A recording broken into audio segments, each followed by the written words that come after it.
Hello friends, ये महात्मा गांधी काशी विद्यापीठ का को करिकुलर का पेपर है। बीए, बीएससी, बीकॉम, बीबीए सब में ये सेम पेपर होता है। ये फर्स्ट सेमेस्टर का पेपर है। पेपर का नाम है फूड न्यूट्रिशन एंड हाइजीन। तो हम देखते हैं कि पेपर कैसा पूछा था और इसका सलूशन कैसा आया था। तो अगर पेपर की बात करें तो पूरा पेपर 1 घंटे का होता है। अधिकतम नंबर 100 होते हैं और टोटल 50 क्वेश्चन आपसे पूछते हैं। एक क्वेश्चन 2 नंबर का रहता है, जिसके 50 क्वेश्चन टोटल रहते हैं। एक क्वेश्चन 2 नंबर का, तो इस तरह से आपके 100 नंबर आपको पूरे मिलते हैं। तो हम क्वेश्चंस देखते हैं। जो इसमें पहला क्वेश्चन पूछा था ये था कि बाहरी रोगाणुओं से लड़ने वाली रोग प्रतिरोधक कोशिकाएं क्या कहलाती हैं। तो बाहरी रोगाणुओं से लड़ने वाली रोग प्रतिरोधक कोशिकाएं एंटीबॉडी कहलाती हैं। इसका ये सही ऑप्शन है। अगर हम एंटीजन की बात करें तो जो एंटीजन होता है ये हमारे रोग प्रतिरोधक क्षमता को एंटीबॉडी शरीर में बनाने के लिए प्रेरित करता है। और अगर माइक्रोब की बात करें तो माइक्रोब रोगाणुओं या सूक्ष्म जीवों को कहते हैं। आप ये ध्यान रखिएगा, कभी भी पूछ सकता है। फिर नेक्स्ट क्वेश्चन है कि पोषण माह कब मनाया जाता है। तो पोषण माह सितंबर महीने में मनाया जाता है। सितंबर महीने के 1 से लेके 30 तारीख तक ये मनाते हैं। फिर नेक्स्ट क्वेश्चन है, तीसरा क्वेश्चन, कि ICDS के अंतर्गत बच्चों के किस आयु को सम्मिलित किया जाता है।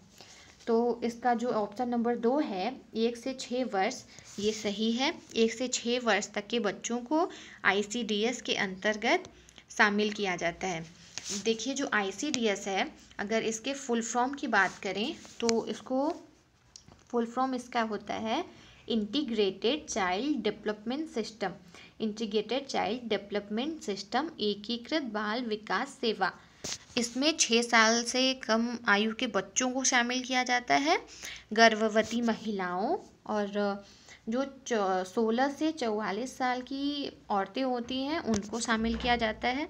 इसमें कुपोषण और स्वास्थ्य समस्याओं से निपटने के लिए बच्चों को पोषण की जो चीज़ें होती हैं वो उपलब्ध कराना इसका मुख्य लक्ष्य होता है। फिर अगर हम नेक्स्ट क्वेश्चन देखें तो चौथा क्वेश्चन है कि WHO का मुख्यालय कहाँ है। तो WHO का मुख्यालय जिनेवा में है। जिनेवा स्विट्जरलैंड में है। ये हमारा स्विट्जरलैंड में है। और अगर हम WHO के बारे में और जानना चाहें तो जो हमारा WHO है इसका पूरा नाम है वर्ल्ड हेल्थ ऑर्गेनाइजेशन। वर्ल्ड, ये भी क्वेश्चन पूछ सकता है, तो ये आप एकदम याद कर लीजिए, वर्ल्ड हेल्थ ऑर्गेनाइजेशन इसका पूरा नाम होता है। और अगर WHO की स्थापना की बात की जाए तो इसकी जो स्थापना हुई थी वो 7 अप्रैल 1948 को हुई थी। 7 अप्रैल 1948 को इसकी स्थापना हुई थी। जिनेवा स्विट्जरलैंड में इसका मुख्यालय है और इसका पूरा नाम है वर्ल्ड हेल्थ ऑर्गेनाइजेशन। फिर नेक्स्ट क्वेश्चन है 5वां, कि मधुमेह रोग के लक्षण क्या हैं। तो इसमें पहला ऑप्शन है बहुमूत्रता, दूसरा है अधिक प्यास लगना, तीसरा ऑप्शन है भूख में वृद्धि और चौथा है ये सभी। तो मधुमेह या जो डायबिटीज़ होता है इसके ये सभी लक्षण सही हैं। फिर क्वेश्चन है मक्खी द्वारा फैलता है। ऑप्शन मलेरिया, प्लेग, हैजा, रेबीज़। तो मक्खी द्वारा जो फैलता है वो हैजा है। हैजा मक्खी द्वारा फैलता है। और अगर हम यहाँ पे मलेरिया के हम ऑप्शंस देख सकते हैं, इसमें से भी क्वेश्चन बना के इस बार पूछ सकता है आपके 2025-26 बाकी पेपरों में। तो अगर मलेरिया की बात करें तो ये मादा एनाफिलीज मच्छर के काटने से फैलता है, एनाफिलीज मच्छर। और ये प्लाज्मोडियम वाइवेक्स होता है, परजीवी, प्लाज्मोडियम परजीवी, उसके काटने से ये फैलता है। अगर प्लेग की बात करें तो ये जिसके वजह से होता है वो है पास्चुरेला पेस्टिस, इसको बोलते हैं पास्चुरेला पेस्टिस। और अगर इसके फैलने की बात की जाए प्लेग की तो ये चूहों जैसे कृंतक जो कुतरने वाले होते हैं, जैसे चूहे हैं, तो इन लोगों से ये प्लेग फैलता है। और फिर चौथा ये ऑप्शन जो है हमारा रेबीज़। तो रेबीज जानवरों के काटने से होता है, जैसे कुत्ते, बिल्ली ये सब काटते हैं तो उससे रेबीज़ होता है। ये खासकर कुत्तों के काटने से होता है, ये डॉग्स के काटने से होता है।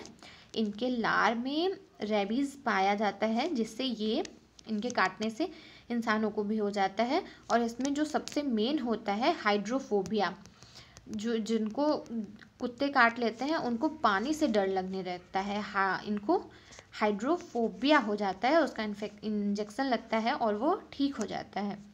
और हैज़ा, जो हमारा ये हैज़ा है, ये भी पूछ सकता है।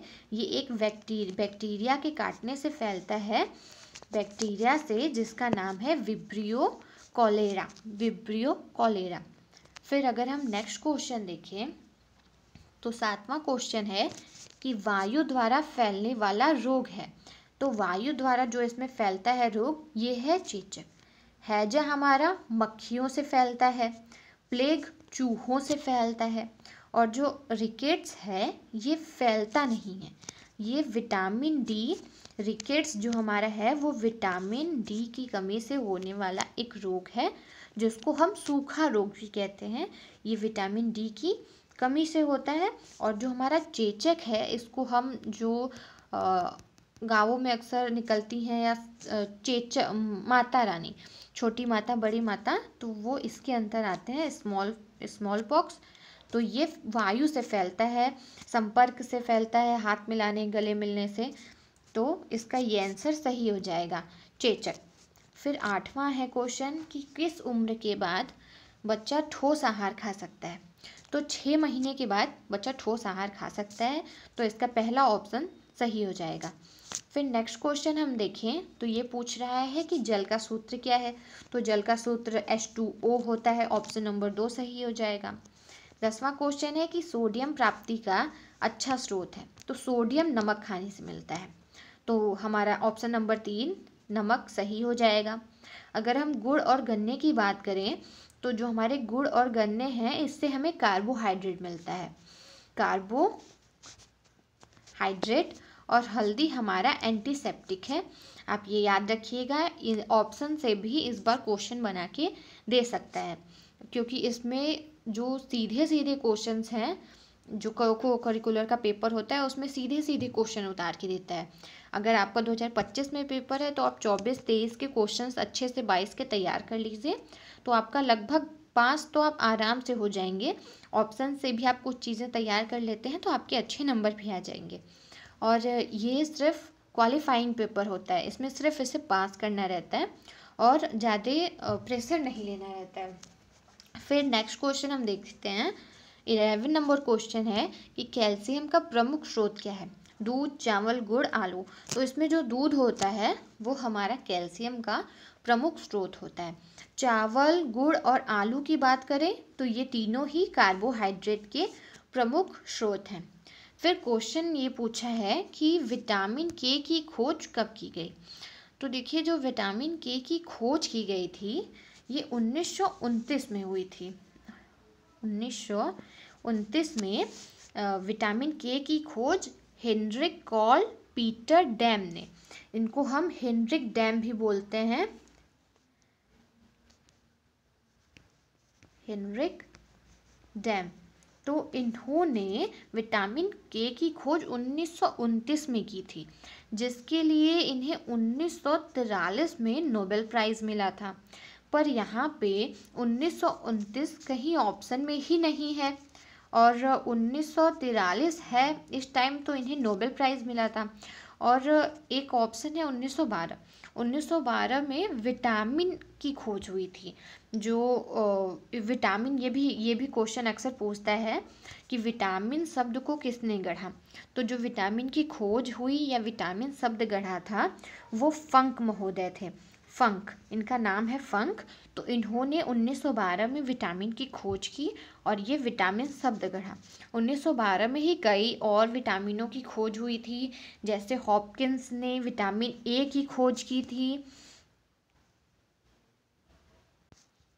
हॉपकिंस ने विटामिन ए की खोज की थी। तो अगर हम यहाँ पे सही मानना चाहें तो यहाँ पे 1912 में तो विटामिन की खोज हुई थी। मुझे लगता है विटामिन के की खोज में नोबेल प्राइज़ मिला था हेनरिक डैम को 1943 में, तो यहाँ पे ये ऑप्शन मारना ज़्यादा सही रहेगा क्योंकि विटामिन के ही स्पेसिफिक रूप से यहाँ पे पूछा है। तो हम नेक्स्ट क्वेश्चन देखते हैं।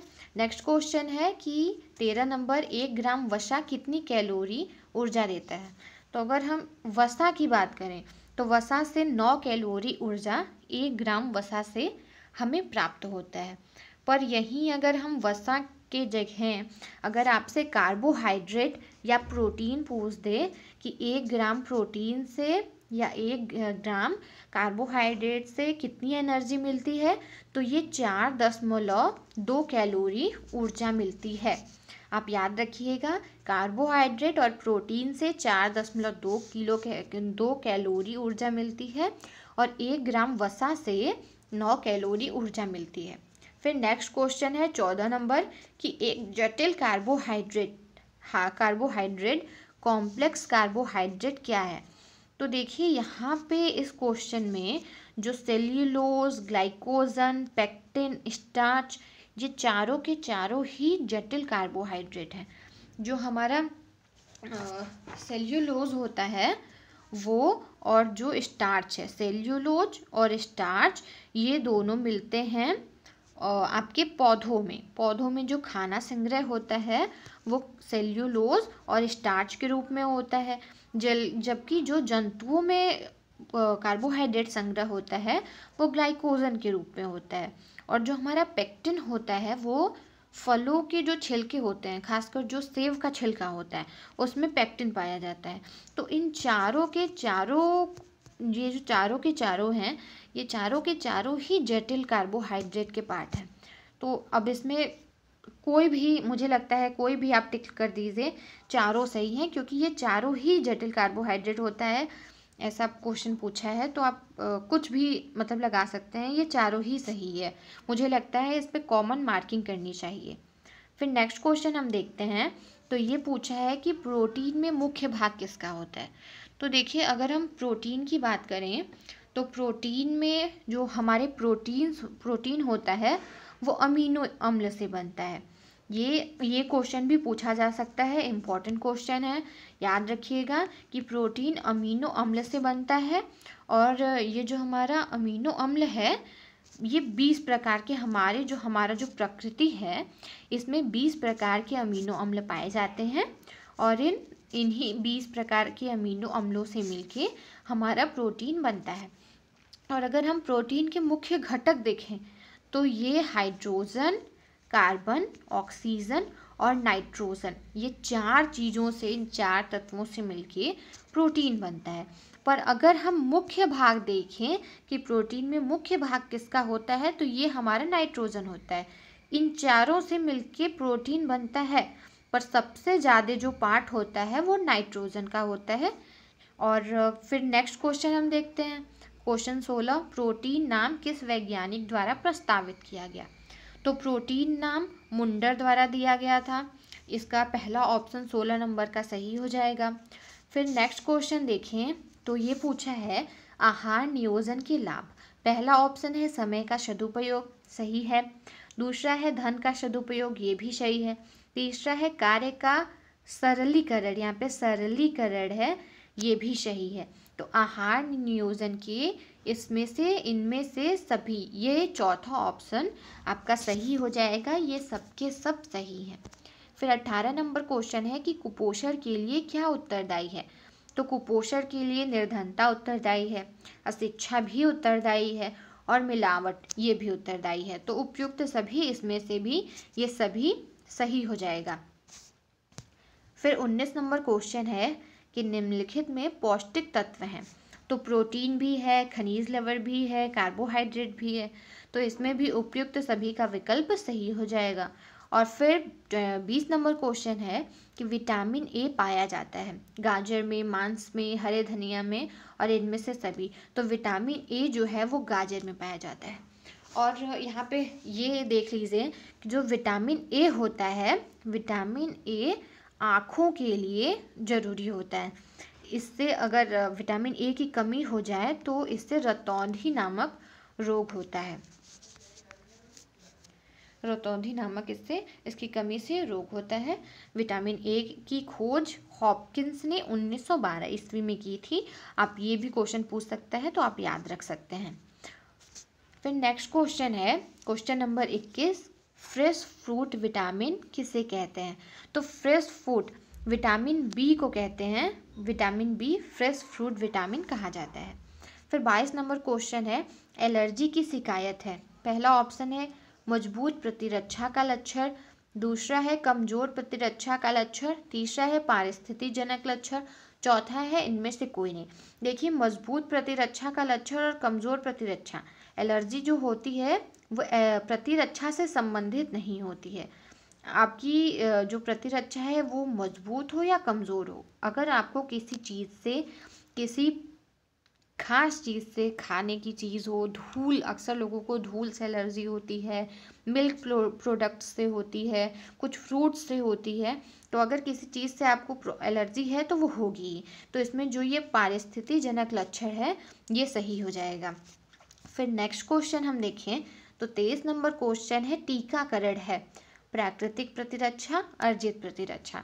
तो जो हमारा टीकाकरण है वो अर्जित प्रतिरक्षा है, क्योंकि प्राकृतिक प्रतिरक्षा वो है जो हमें जन्म से ही प्राप्त है या धीरे धीरे हमारे शरीर में प्राकृतिक रूप से विकसित होता है। जबकि टीकाकरण के अंतर्गत हम बाहर से, जैसे हम वैक्सीन लगवाते हैं, तो कोरोना का वैक्सीन लगा तो हमने उसे अर्जित किया, बाहर से हमने प्राप्त किया, तो ये टीकाकरण अर्जित प्रतिरक्षा हो जाएगा। फिर नेक्स्ट क्वेश्चन देखिए, ये पूछा है कि विश्व स्वास्थ्य संगठन की स्थापना कब हुई? तो ये 1948 में हुई थी। विश्व स्वास्थ्य संगठन, वर्ल्ड हेल्थ ऑर्गेनाइजेशन, यही है WHO। इसकी स्थापना 1948 में 7 अप्रैल को हुई थी। अक्सर कई सारे एग्जाम्स में ये क्वेश्चन पूछा है कि WHO दिवस, विश्व स्वास्थ्य संगठन दिवस कब मनाया जाता है? तो ये 7 अप्रैल को मनाया जाता है, क्योंकि इस दिन इसकी स्थापना हुई थी। और इसका मुख्यालय कहाँ है? जिनेवा में। इसका मुख्यालय जिनेवा में, स्विट्जरलैंड के जिनेवा में इसका मुख्यालय है। फिर नेक्स्ट क्वेश्चन हम देखें 25 नंबर, ये पूछा है कि मानसिक स्वास्थ्य के लक्षण, मानसिक स्वास्थ्य के क्या लक्षण हैं?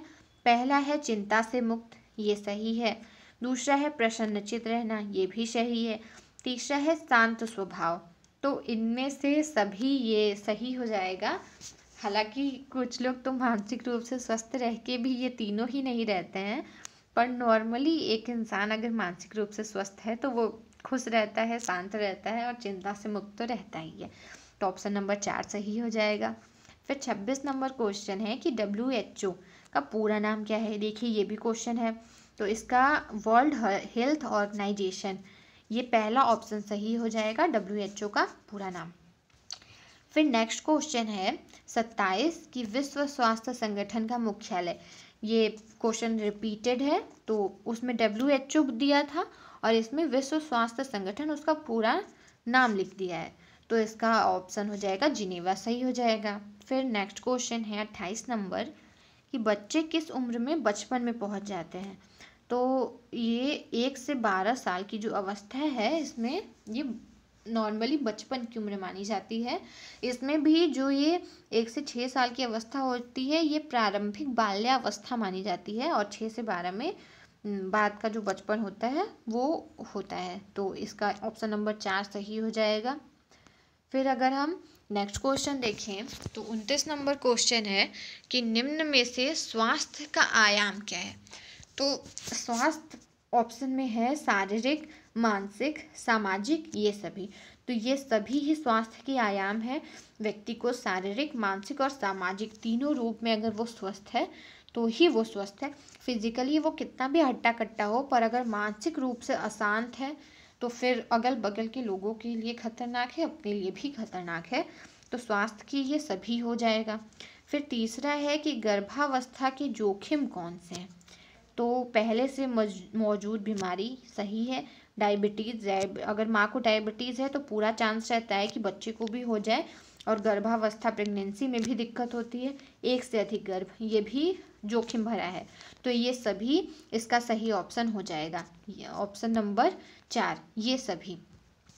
फिर नेक्स्ट क्वेश्चन हम देखते हैं 31 नंबर क्वेश्चन कि गर्भावस्था की जटिलताएं इनमें से कौन सी हैं। इसमें कुछ नाम दिए गए हैं, जैसे पहला है हाइपर इमेशियस ग्रेविडेरम, ये भी होता है। दूसरा है प्रिकेलेम्पसिया, ये भी होता है। तीसरा है एक्लेम्पसिया, ये भी होता है। तो अगर ये तीनों के तीनों होते हैं तो ये सभी, ये ऑप्शन आपका सही हो जाएगा। फिर 32 नंबर क्वेश्चन है कि पोषण के कितने दिन शिशु के उचित विकास के लिए अति महत्वपूर्ण है। तो पोषण के 1000 दिन जो होते हैं, प्रारंभिक 1000 दिन, यानी कि पैदा 9 महीने पेट में रहा, पैदा होने के बाद से लेकर 2 साल तक लगभग ये पूरा 1000 दिन जो होते हैं वो शिशु के उचित विकास के लिए अति महत्वपूर्ण होते हैं। तो ये आपका ऑप्शन नंबर पहला सही हो जाएगा। फिर नेक्स्ट क्वेश्चन अगर हम देखें 33 नंबर क्वेश्चन, तो इसमें पूछा है कि 1000 दिनों का पहला चरण गर्भावस्था में पोषण का है। तो ये पूछा है कि ये सत्य है, असत्य है, संदिग्ध है या असत्य है। तो ये एकदम सही है कि 1000 दिनों का जो पहला चरण होता है गर्भावस्था में वो पोषण का होता है। बच्चा जन्म लेता है वो 9 महीने और उसके बाद 2 साल तक लगभग ये पोषण का चरण होता है, ये बहुत इम्पोर्टेंट होता है। फिर अगला क्वेश्चन है कि दुग्ध उत्पादन को बढ़ाने के पारंपरिक पदार्थों में क्या शामिल है।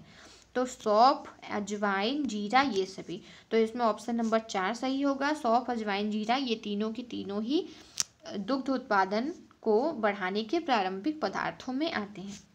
फिर अगर हम आगे देखें तो पूछा है कि गर्भवती महिला को प्रतिदिन में कितना आयरन चाहिए। तो देखिए, जो आयरन की मात्रा अगर एक सामान्य महिला या लड़की को देखा जाए तो वो 19 ग्राम होता है, 19 मिलीग्राम, उसको 19 मिलीग्राम एक सामान्य महिला की ज़रूरत होती है। पर अगर एक गर्भवती महिला की बात की जाए तो 27 मिलीग्राम की आवश्यकता आयरन की होती है एक गर्भवती महिला को। तो ऑप्शन में यहाँ 30 मिलीग्राम दिया है, तो ये ऑप्शन हम सही कर देंगे 35 नंबर का, क्योंकि लगभग उसके बराबर में है। तो ये तीसरा ऑप्शन 30 मिलीग्राम सही हो जाएगा। फिर पूछा है 36 नंबर क्वेश्चन कि कोलेस्ट्रम में किसकी मात्रा अधिक होती है। तो देखिए, कोलेस्ट्रम जो होता है वो माँ के दूध को कहते हैं। जो माँ का दूध होता है उसको हम बोलते हैं कोलेस्ट्रम। तो अगर हम कोलेस्ट्रम में पूछें तो कोलेस्ट्रम में जो सबसे ज़्यादा मात्रा होती है, अगर हम सारे पोषक पदार्थों में देखें तो प्रोटीन की मात्रा कोलेस्ट्रम में सबसे ज़्यादा होती है। अगर कोई और क्वेश्चन इस ऑप्शन के साथ बने तो उसके लिए कोलेस्ट्रम में प्रोटीन की मात्रा सबसे ज़्यादा होती है। पर अगर प्रोटीन नहीं है तो यहाँ पे विटामिन ए सही होगा। इसमें विटामिन ए, ई, B12 के सब कुछ कोलेस्ट्रम में एक संपूर्ण पोषक तत्व होता है बच्चे के लिए। और अगर प्रोटीन के बाद अगर हम देखें तो विटामिन ए इसमें सबसे ज़्यादा होता है, तो इसका ऑप्शन नंबर 1 सही हो जाएगा। फिर 37 नंबर क्वेश्चन देखें तो ये क्वेश्चन पूछा है कि आयरन प्रचुर मात्रा में मिलता है। तो आयरन प्रचुर मात्रा में इनमें से आंवला में मिलता है, यकृत में भी मिलता है, पर आंवला में जो कि मौसमी फल है, इस समय अभी ख़त्म हो रहा है धीरे धीरे, इसमें आयरन प्रचुर मात्रा में पाया जाता है। फिर नेक्स्ट क्वेश्चन है 38 नंबर कि एनीमिया के कितने प्रकार देखने को मिलते हैं। तो एनीमिया के 4 प्रकार हमें देखने को मिलते हैं, ऑप्शन नंबर 2 सही हो जाएगा। फिर नेक्स्ट क्वेश्चन है 39 नंबर कि स्वस्थ प्रौढ़ व्यक्ति के शरीर से प्रतिदिन कितना कैल्शियम, ये Ca जो है ये कैल्शियम को इंडिकेट करता है, कैल्शियम निकलता है।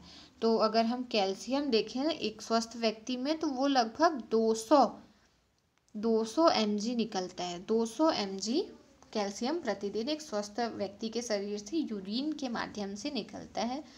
तो 200 यहाँ पे 200 से 250 ये मात्रा होती है, 200 से 250। तो यहाँ पे ना 200 ऑप्शन में है ना 250 ऑप्शन में, पर यहाँ पे 240 जो है वो ऑप्शन में है। तो मुझे लगता है ये ऑप्शन सही हो जाएगा 240 mg, क्योंकि 200 से 250 mg के बीच ही इसकी मात्रा होती है, तो 240 इसका सही हो जाएगा। फिर नेक्स्ट क्वेश्चन है 40 नंबर की, प्रतिदिन कितना विटामिन डी लेना अच्छा होता है। तो ये इसका ऑप्शन हो जाएगा 500 से 1000 IU। ये एक सामान्य मात्रा है जो कि सही है। नॉर्मली अगर बच्चों में देखा जाए या कम एज के लोगों में देखा जाए तो ये 700 से 800 ही चाहिए, और अगर वयस्कों में देखा जाए तो ये लगभग 1000 तक जाता है, तो इतना सही हो जाएगा। फिर अगर हम नेक्स्ट क्वेश्चन देखें 41 नंबर, तो ये पूछा है एलर्जी की शिकायत है, मजबूत प्रतिरक्षा का लक्षण, कमजोर प्रतिरक्षा का लक्षण, पारिस्थितिक लक्षण, इनमें से कोई नहीं। तो देखिए मैंने पहले ही कहा था कि एलर्जी का संबंध प्रतिरक्षा से नहीं है, ये कुछ चीज़ों से ही होता है, कुछ भी हो सकता है वो। तो ये पारिस्थितिक जन्य लक्षण है। इसका ऑप्शन नंबर 3 जो है वो आपका सही हो जाएगा। फिर नेक्स्ट क्वेश्चन हम देखें काम के लिए क्या आवश्यक है। तो 42 नंबर, तो ऑप्शन में है उपकरण, ऊर्जा, मशीन, कोई नहीं। तो ऊर्जा जो है हमें, इंसानों को, जानवर हो, जंतु हो, कुछ भी हो, पक्षी, सबको काम करने के लिए ऊर्जा की आवश्यकता होती है। तो इसका ऑप्शन नंबर 2 सही हो जाएगा, ऊर्जा। फिर 43 नंबर क्वेश्चन है कि प्रत्येक व्यक्ति का संतुलित आहार क्या है, कम, ज्यादा, अलग, एक जैसे। तो सबका शारीरिक ढांचा अलग होता है, कोई मोटा है, कोई पतला है, सबकी ज़रूरतें अलग हैं, तो इस हिसाब से जो प्रत्येक व्यक्ति का संतुलित आहार अलग अलग होता है। इसका ऑप्शन नंबर 3 सही हो जाएगा। फिर अगर हम आगे देखें तो 44 नंबर क्वेश्चन है उच्च रक्तचाप। उच्च रक्तचाप यानी high BP, high blood pressure के क्या लक्षण हैं? चक्कर आना, सिर में दर्द, उल्टी होना, इसके तीनों के तीनों लक्षण हैं। तो इसका ऑप्शन नंबर जो 4 है वो सही हो जाएगा, ये सभी। 45 नंबर क्वेश्चन है कि उच्च रक्तचाप के क्या कारण हैं? सामाजिक कारण, धार्मिक कारण, धूम्रपान। तो उच्च रक्तचाप के ये सभी कारण हैं, किसी भी कारण से ये हो सकता है। ज़्यादा चिंता करना या कभी कभी नमक ज़्यादा खाने से भी हो जाता है।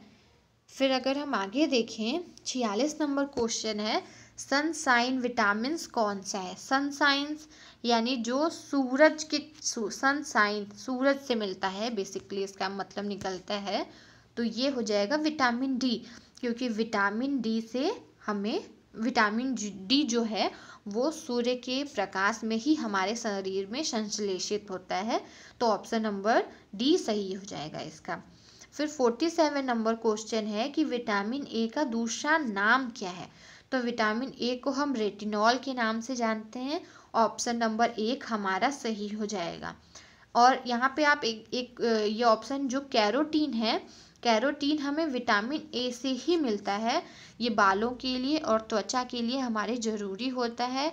ये आम से काफ़ी मात्रा में मिलता है, गाजर से भी मिलता है। जो पीले फल होते हैं, सब्जियां होती है, उनसे हमें कैरोटीन प्राप्त होता है, जो कि विटामिन ए का ही स्रोत है। आप ये याद रख सकते हैं। फिर 47 नंबर क्वेश्चन हो गया। 48 नंबर क्वेश्चन है कि एस्कार्बिक एसिड किस विटामिन को कहा जाता है? तो जो एस्कार्बिक एसिड होता है ये विटामिन सी का दूसरा नाम होता है। विटामिन सी को एस्कार्बिक एसिड कहते हैं। और जो हमारा विटामिन सी है ये हमें खट्टे फलों से प्राप्त होता है। जो खट्टे फल होते हैं इनमें हमें अधिकतर जो एस्कार्बिक एसिड है, जैसे संतरा है, नींबू है, उनसे ये प्राप्त होता है। नेक्स्ट क्वेश्चन है रोग प्रतिरोधक प्रणाली का महत्वपूर्ण भाग है। तो इसका ऑप्शन हो जाएगा श्वेत रक्त कणिकाएं। जो श्वेत रक्त कणिकाएं, वाइट ब्लड सेल्स, ये देखिए पूछता है कि वाइट ब्लड सेल्स,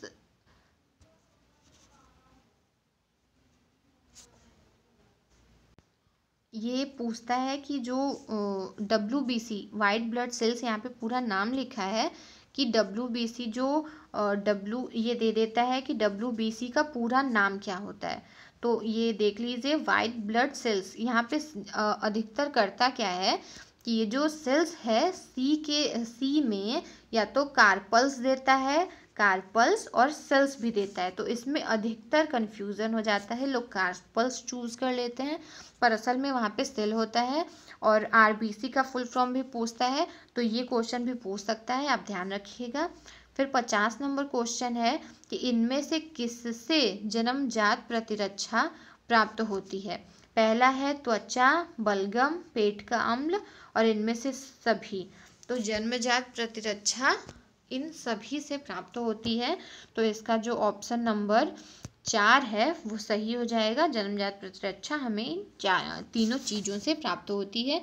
तो ये रहा आपका पूरा पेपर का सलूशन, आप देख लीजिए।